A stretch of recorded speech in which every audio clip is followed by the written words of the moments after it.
took my sweet time making this video. Why hello everyone and welcome back to SamCastGS, where the words upload schedule apparently mean nothing anymore. In all seriousness though, I'm actually kind of glad that I put off making this video because something strangely wonderful and awesome happened to me yesterday and I really wanted to talk about it. Technically it started 2 nights ago, but I'm getting a little ahead of myself. First of all, let's get real for a second.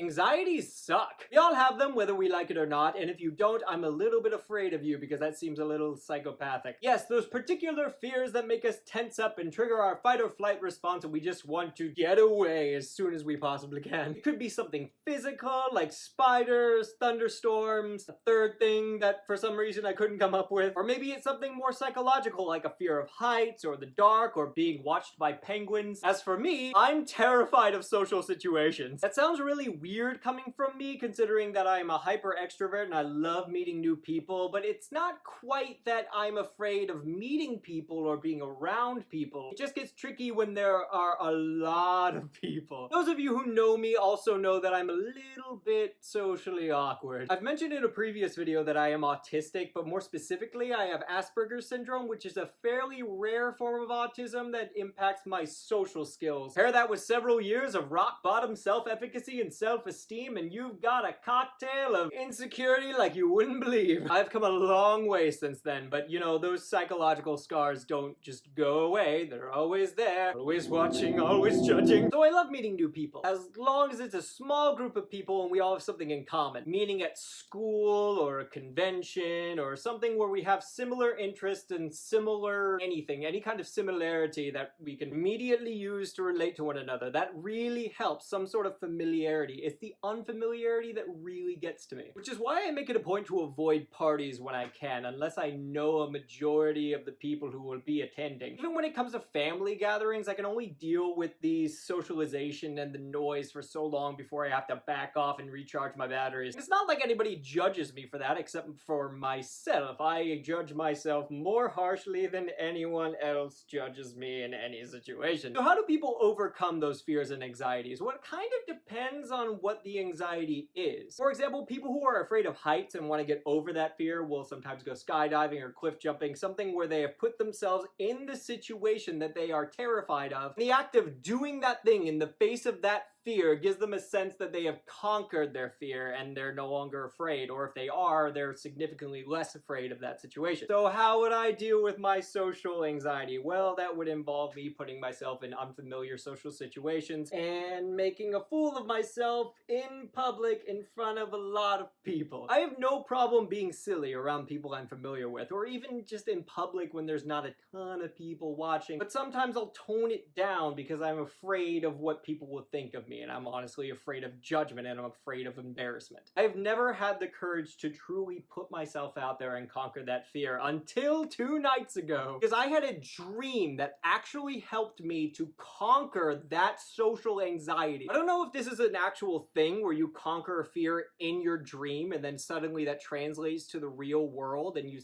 don't feel as conscious about it anymore. So in the dream, my family and I were on a vacation in some tropical environment and I left the condo where we were staying for some reason or another. I don't know if I needed to go do something or run an errand or if I was just going for a walk. It doesn't really matter. It's irrelevant to what happened. So as I'm walking, I find myself in this really crowded path, just people going back and forth in 2 lanes. It was like a highway, but with people. It was a very wide path, so it wasn't super congested. People weren't like shoulder to shoulder, but it was enough that there were lots of people in the immediate area. I was in a good mood and I was humming to myself. The song I was humming was Friend Like Me from Aladdin. It's one of my favorite Disney songs of all time from one of my favorite classic Disney movies. And out of nowhere, I suddenly just burst out singing. Full on arm motions, dancing, spinning, facial expressions, everything. I nailed it. It's weird too because in a dream, usually when you try to do something, it ends up being so much harder than it should be. Like if you need to run, your legs are either super heavy or you can't get any traction on the ground, so you're just kind of, I need to go. But I nailed the words, I nailed the vocals, and I was just having the time of my life, and people around me were clapping and cheering, and I felt so good. There wasn't a single moment during that entire scenario where I felt self-conscious or nervous or embarrassed or anything. So I woke up the next morning and I wasn't really thinking about it until I left for work. Sometimes when it's a really nice day, I like to roll down my windows and turn up my radio and just play Disney tunes all the way to where I'm going. It's really fun and it's really silly and it's just something I like doing. And I'll sing along, do the voices, but whenever I come to a traffic light or I roll up next to somebody who has their windows rolled down, turn that down a little bit so they're not staring at me. But as I was leaving my neighborhood, I remembered the dream and something just clicked in my head. Suddenly I was super animated, more animated than I've ever been, jamming the Disney songs in my car. I just didn't care. I cranked up the volume, rolled down my windows, and just owned my silliness. I didn't care who was looking, who was listening. I didn't even turn it down at the traffic lights like I usually do. I had so much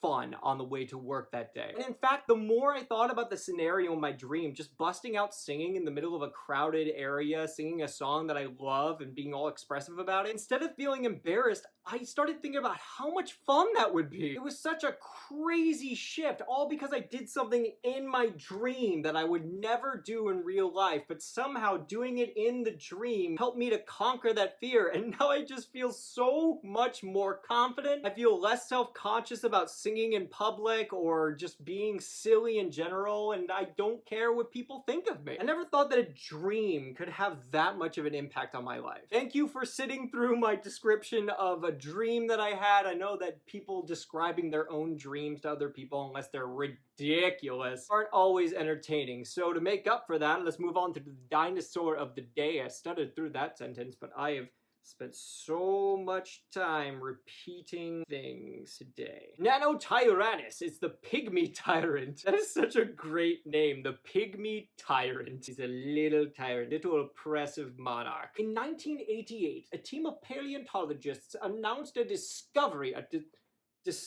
it's in quotations, of a new dinosaur genus, Nanotyrannus, a much smaller cousin of the famous Tyrannosaurus. Yet the actual unearthing of Nanotyrannus had taken place nearly half a century earlier. Its skull, the only fossil yet found at the time that this book was written, had languished for 46 years in a museum misidentified as that of a small Albertosaur. Some scientists still believe that the skull belongs to a young Albertosaur, but others believe that tooth wear patterns indicate the individual was an adult, running out of air here, and that many of the skull's features were remarkably similar to those found in the great Tyrannosaurus rather than the Albertosaur. The skull also suggests that Nanotyrannus was related to a smaller predator Troodon. I wonder how much research has been done on Nanotyrannus between now and the time that this book was written. I should look that up for the next video that I make in like 17 years. Physically, it was 17 feet long. I didn't even mean to do that. Large brain case, long narrow snout, sharp curved teeth. Eyes forward facing, which some scientists believe would have given it stereoscopic vision as modern mammals have. T-Rex actually had amazingly good vision. You should look that up. The fossil sites are located in Montana, USA, and the geologic age, the late Cretaceous. So that is the dinosaur of the day. Next we have Ornitholestes. I actually do know this one. It's the bird robber. We'll learn more about that next time. So anyway, thanks for tuning in. If you even tuned in after so long of me being gone. I don't know if you lost interest. If you would like to subscribe or like or leave a comment, you're welcome to do any of those things or select few of those things or none of those things. Also, make sure to click the bell icon so you'll be notified whenever I make new videos every few centuries. And I'll leave a link to the Facebook page in the description where I post the major updates about the channel. Once again, thanks for tuning in. Conquer your fears and keep on cruising, my friends. Goodbye.